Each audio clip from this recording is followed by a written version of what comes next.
가장 위대한 드라마 16번째 시간입니다. 오늘은 신조인가 혼돈인가? Creed or Chaos? 이런 제목으로 내용을 좀 에세이 형식으로 말씀을 인용을 해서 나누기로 하겠습니다. 우리가 교회에서 흔히 겪는 신앙의 두 가지 모습을 살펴보고자 합니다. 첫째는 겉으로는 열심히 예배하고 봉사하지만 정작 삶 속에서 하나님을 깊이 체험하지 못하는 모습이 그 모습의 하나이고, 둘째는 일부 리더나 아니면은 경험 많은 성도들이 깊은 신앙과 그 지식을, 성경적 지식을 가지고 일반 성도들과 거리가 생기는 모습인데요. 이런 구조는 그 역사 속의 그 초기 영지주의의 교회와 비슷하게 외부와 내부로 나뉘어 있는 신앙의 양극화를 보여줍니다. 이 내용을 통해서 모든 성도가 함께 성장하며 믿음을 삶으로 살아낼 수 있는 교회의 모습이 무엇인지 좀 고민해 보고자 합니다. 오늘 말씀은 요한복음 16장 8절에서 11절 말씀입니다. 제가 읽겠습니다. 그가 오면 죄와 의와 심판에 대하여 세상을 책망하실 것이다.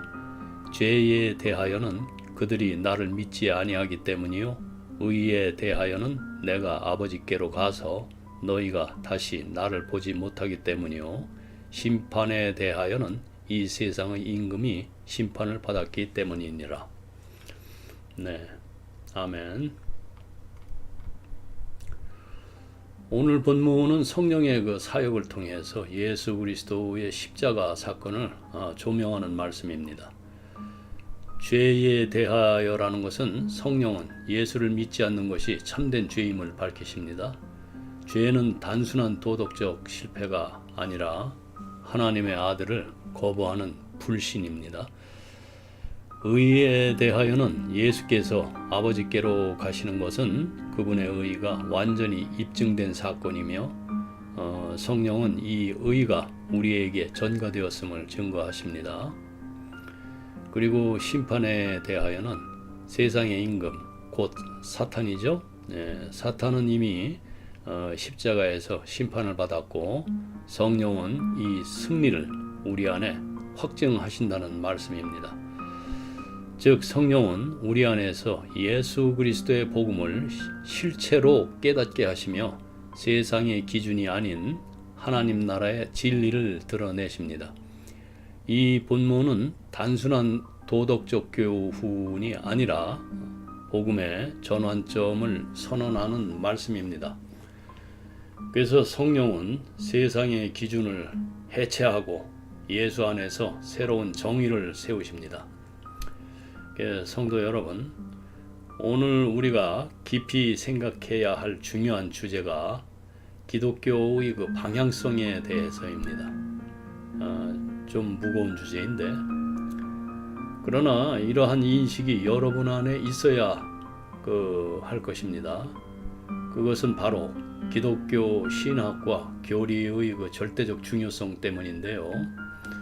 우리는 흔히 기독교는 사랑이다, 또는 기독교는 도덕적인 삶이다, 이런 말로 기독교를 단순화하려는 경향이 있습니다.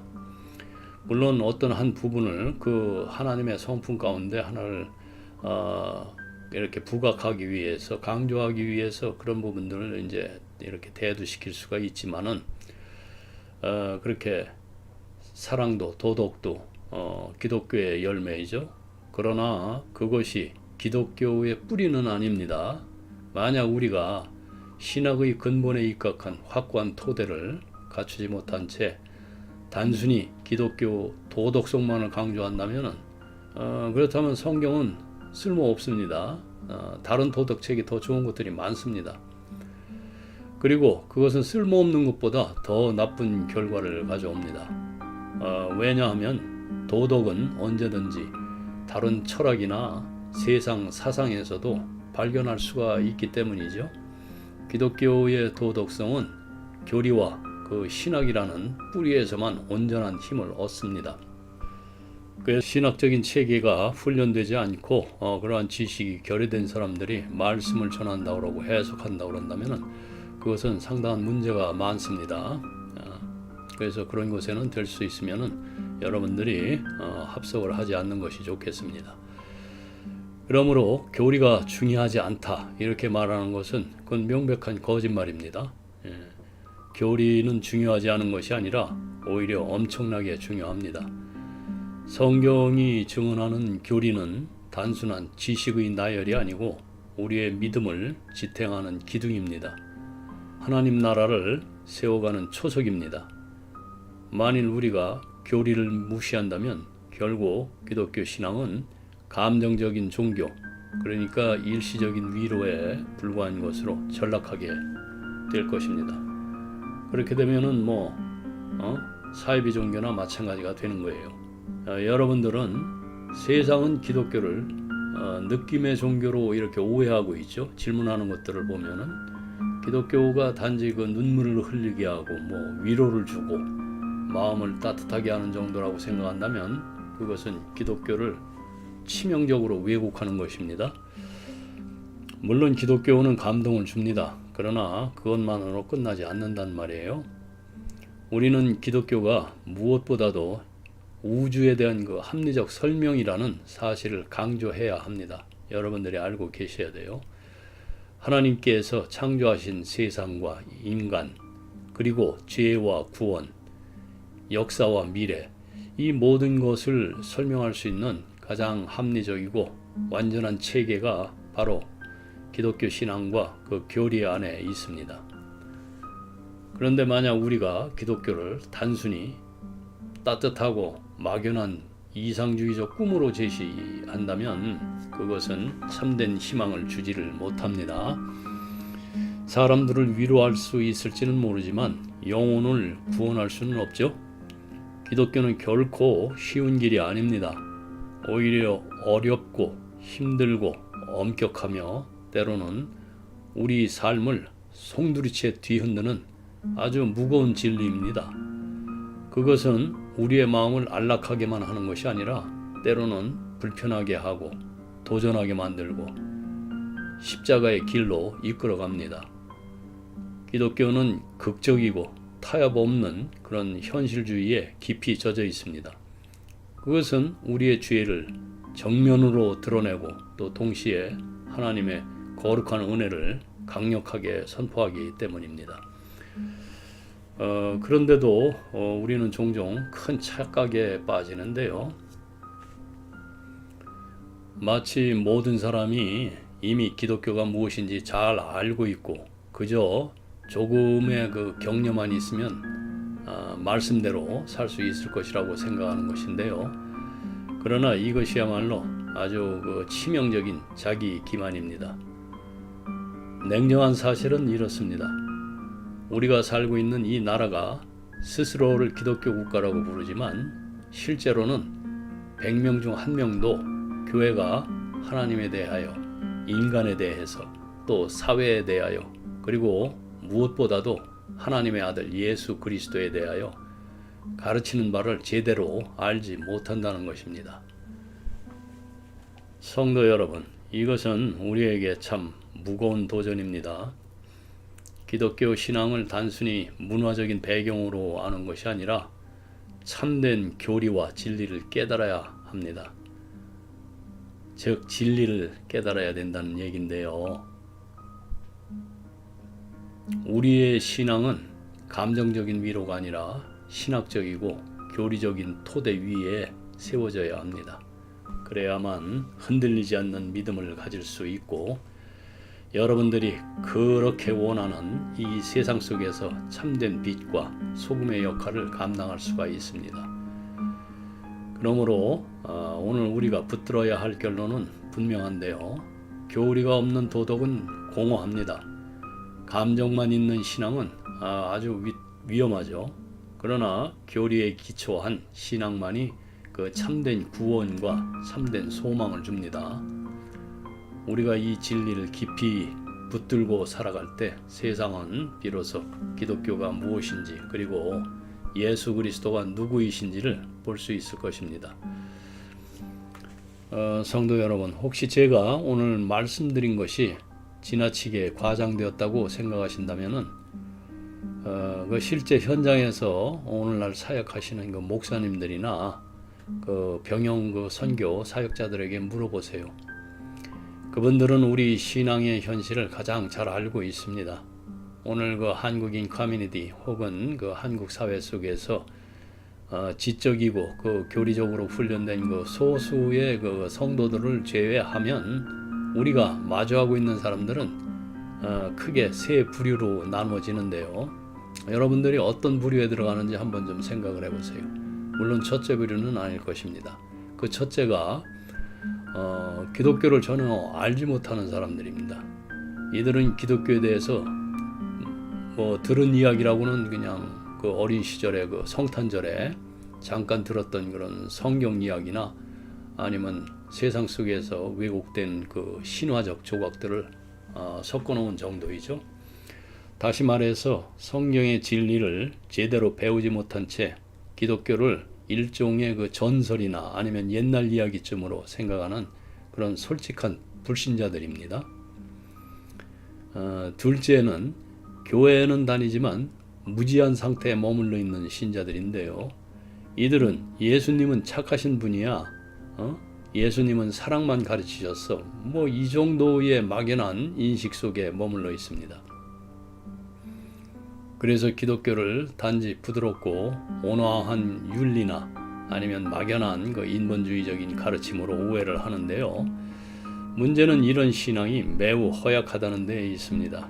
겉으로는 예수님을 믿는다 라고 말하지만 실제로는 교회의 역사 속에서 잘못된 교리를 주장했던 그 아리우스주의와 크게 다르지가 않습니다. 예수 그리스도를 단순히 그 위대한 스승 정도로만 여기고 그분의 참된 신성과 인성을 고백하지 못하기 때문인데요. 그리고 세 번째는 어느 정도 교육을 받은 교회 참석자들입니다. 이들은 교회 안에 그 여러 논쟁들, 이를테면 이제 교단 간의 차이 아니면은 뭐 성례 방식 같은 것도 잘 알고 있습니다. 그리고 성경 지식도 꽤 많이 알고 뛰어납니다. 그러나 정작 세상의 그 거대한 사상적 도전 앞에서는 아주 무기력하죠. 그 막스주의적 그 무신론이나 아니면 현대 불가지론 또는 물질주의적 가치관과 이렇게 맞서서 싸워야 할 때 그들에게는 그 신학적인 무장이 전혀 되어 있지 않습니다. 마치 그 기관총 앞에 서 있는 소년이 작은 물총 들고 있는 것과 똑같습니다. 성도 여러분, 이것이 오늘 한국교회의 이제 영적인 실상인데요. 그래서 제가 교리적인 부분들을 종종 섞어서 여러분들에겐 직접적 교리다 이렇게 말씀은 안 드리지만은 많이 전하고 있습니다.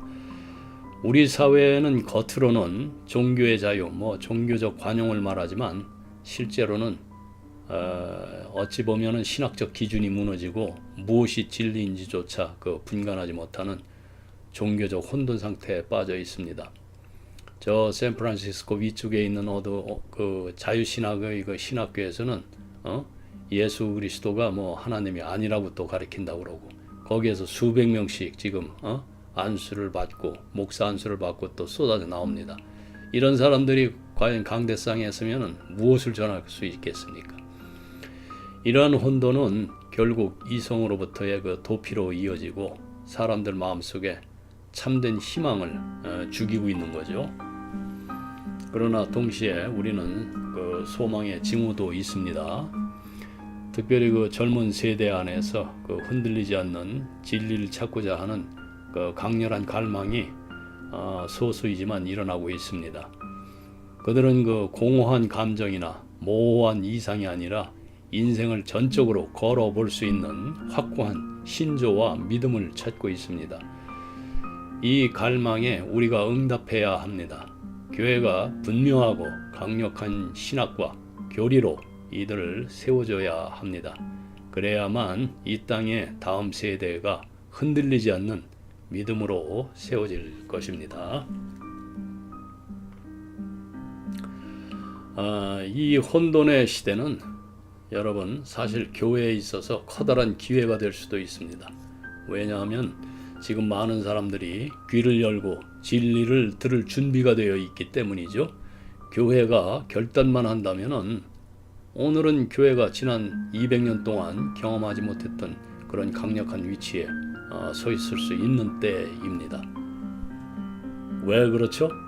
세상은 지금까지 그 의지하던 그 철학도 이념들이 무너지는 것을 보고 있기 때문입니다.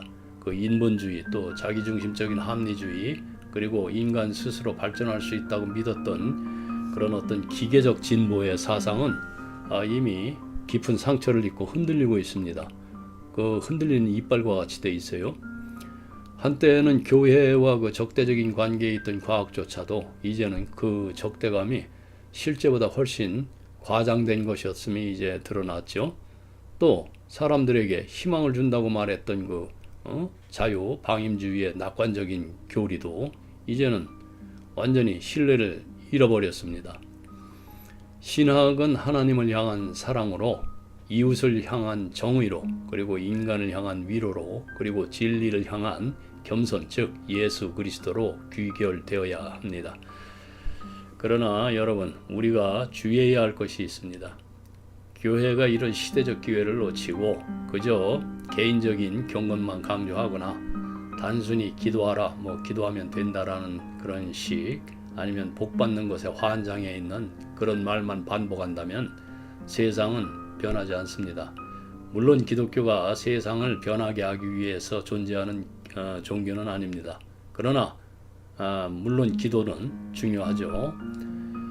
지금 무너지고 있는 것은 단순히 개인의 삶만이 아닙니다.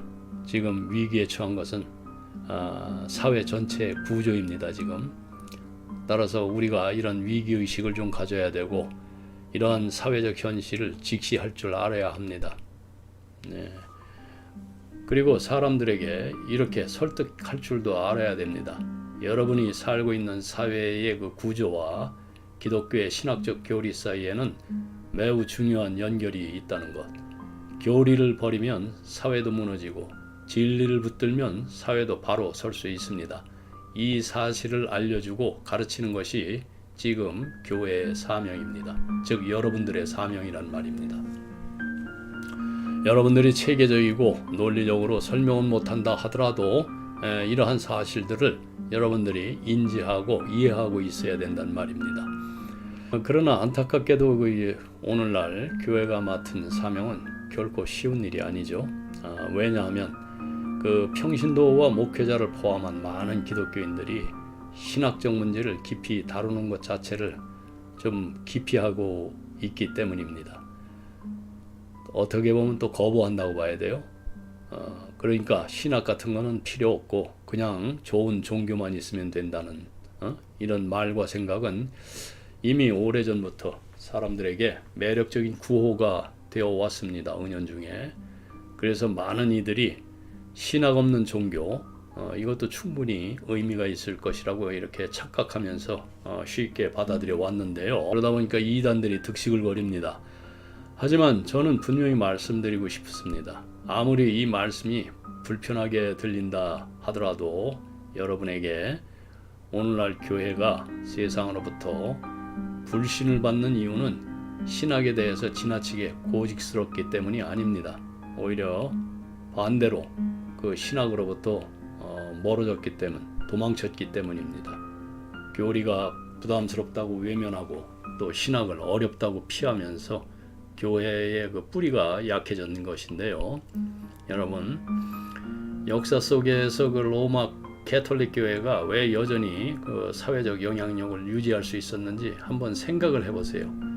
밤낮 무슨 적그리스도니 뭐니 이런 얘기들 하지 마시고 그 무식한 얘기 하지 말고, 물론 그들의 신학이 다소 상상력이 부족하다고 또 때로는 지나치게 제한적이라고 평가할 수는 있겠습니다. 그러나 중요한 요점은 따로 있습니다. 그들은 신학을 가르침의 중심에 세웠다는 사실입니다. 다시 말해서 로마 교회는 단순히 예배 공동체가 아니라 신학적 사회였다는 것입니다. 영국의 교회가 다 무너졌죠.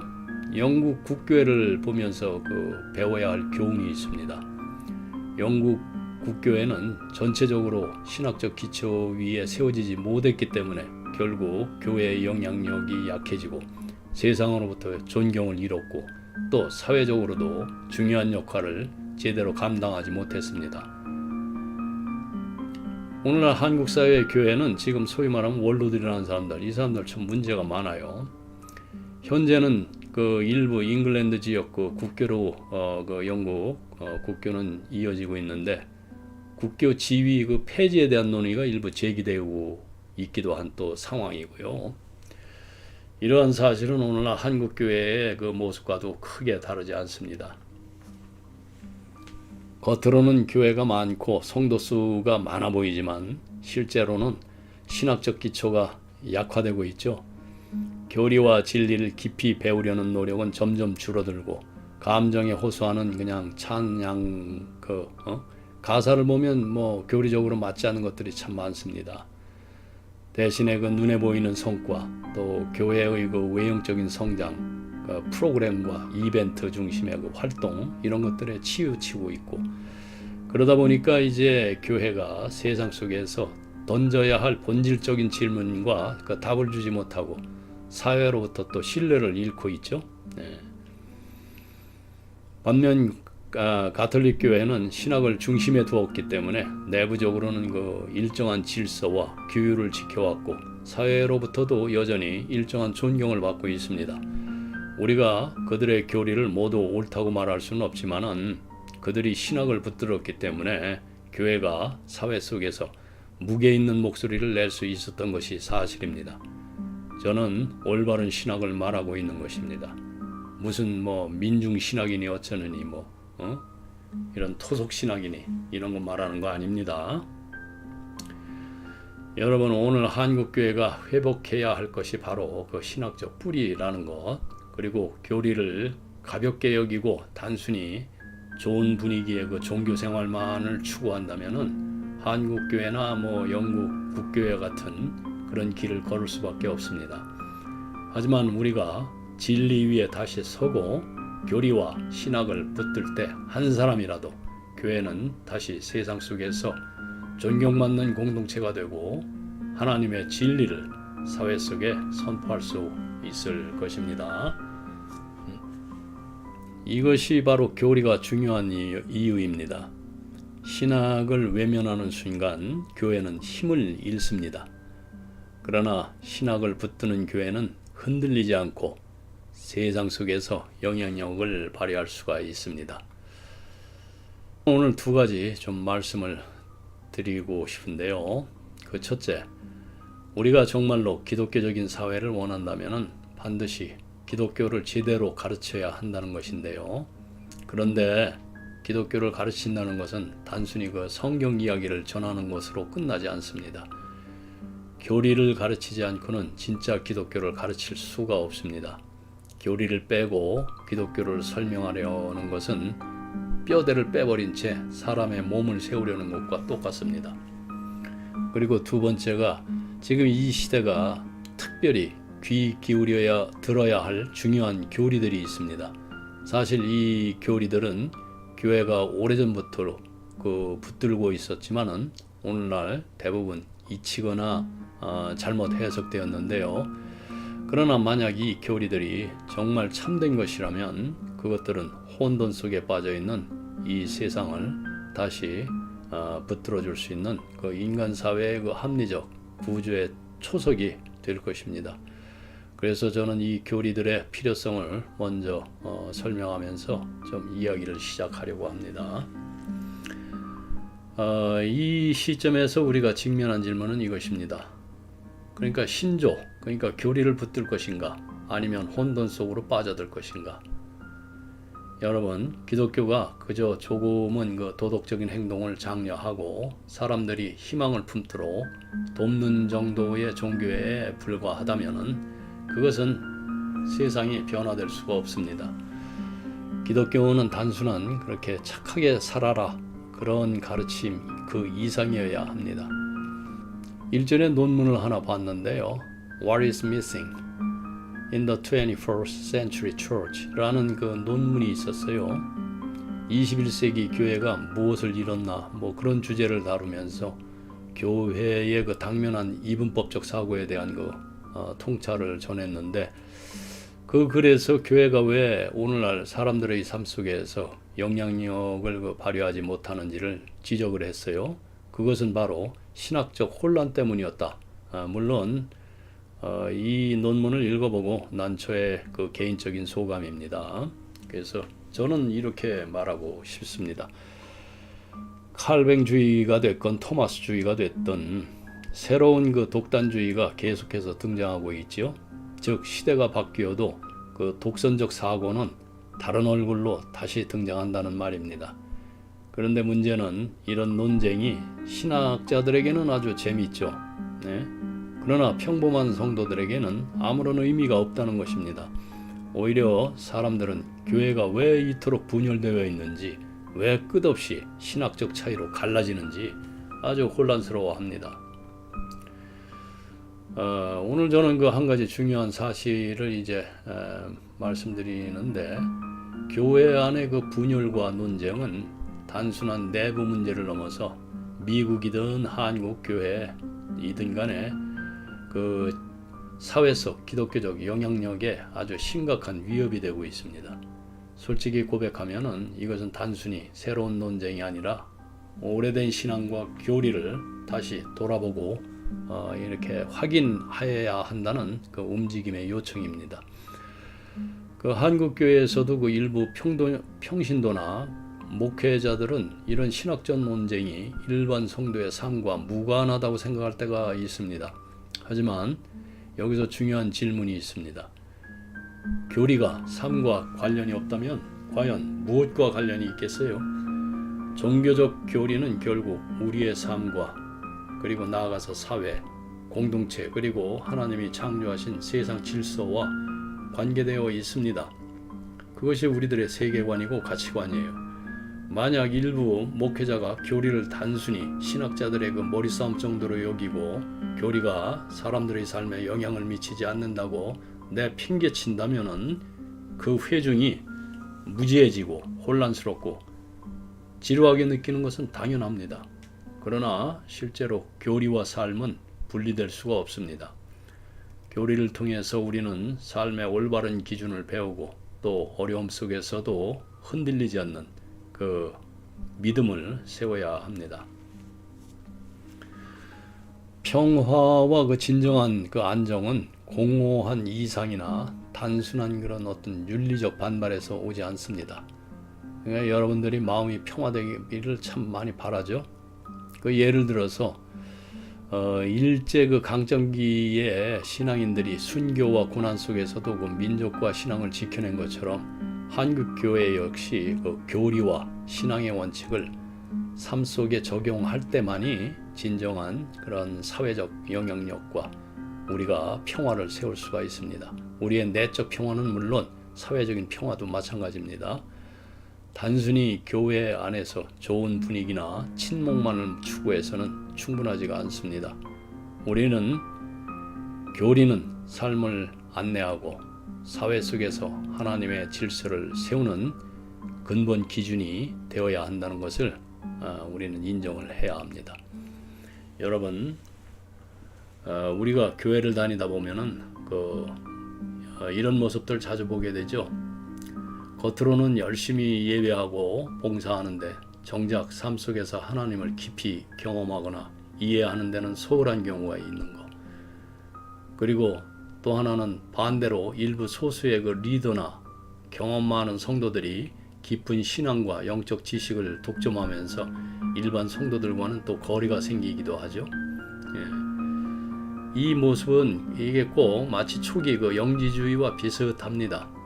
외부 사람들은 겉으로만 이렇게 참여하고 진정한 신비는 소수만 알고 있는 구조, 그런 구조죠. 그 신비라는 것도 진리인지 알 수 없지만 어쨌든 떼지어서 마치 물고기 떼처럼 몰려다닙니다. 그러나 하나님께서는 우리 모두가 깊이 체험하고 성장하기를 원하십니다. 믿음의 겉모습뿐만 아니라 삶 속에서 사랑과 헌신으로 나타나는 참된 신앙을 경험하도록 해야 합니다. 그래서 오늘 제가 드리고 싶은 말씀은 이것입니다.